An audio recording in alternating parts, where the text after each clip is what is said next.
এই ভিডিওতে আমরা জানব ইংরেজি শিক্ষা কোথা থেকে শুরু করতে হয়। ইংরেজি শিখতে গেলে প্রথমে আপনাকে সেন্টেন্স মেকিং প্যাটার্ন সম্পর্কে জানতে হবে, অর্থাৎ কিভাবে একটা সেন্টেন্স তৈরি করতে হয় তা জানতে হবে।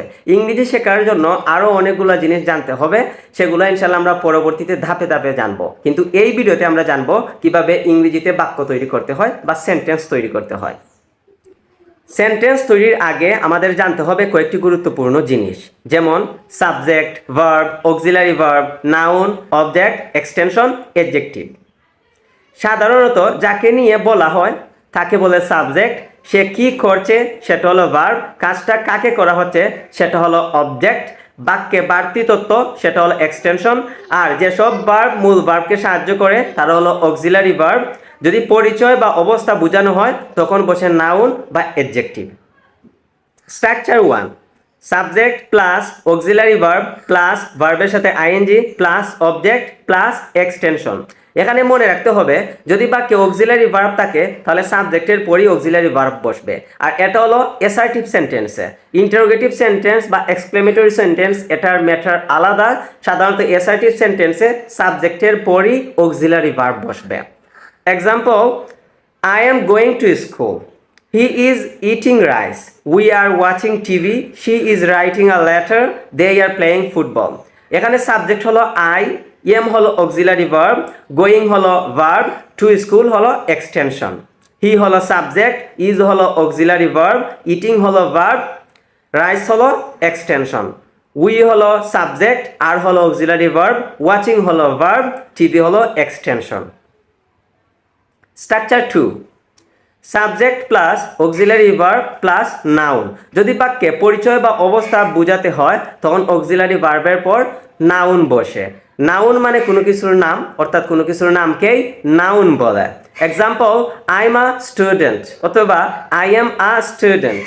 He is a teacher, she is a nurse, we are friends, they are players. এখানে student, teacher, nurse, friends, players এগুলো হলো নাউন, মানে এগুলো দ্বারা নাম বোঝাচ্ছে।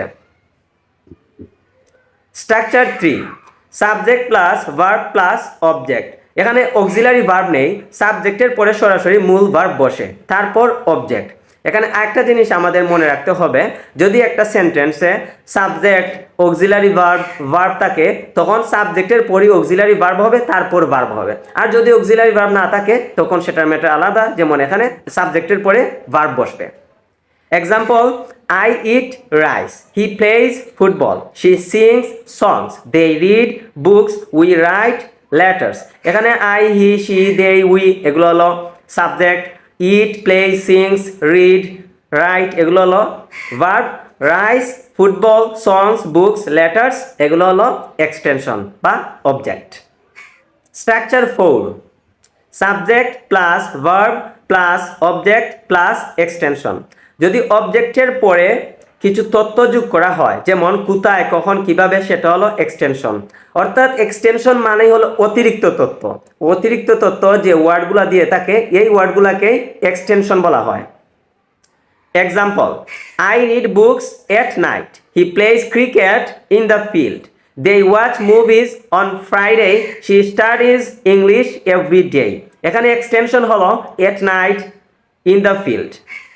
Structure 5, subject plus verb plus adjective.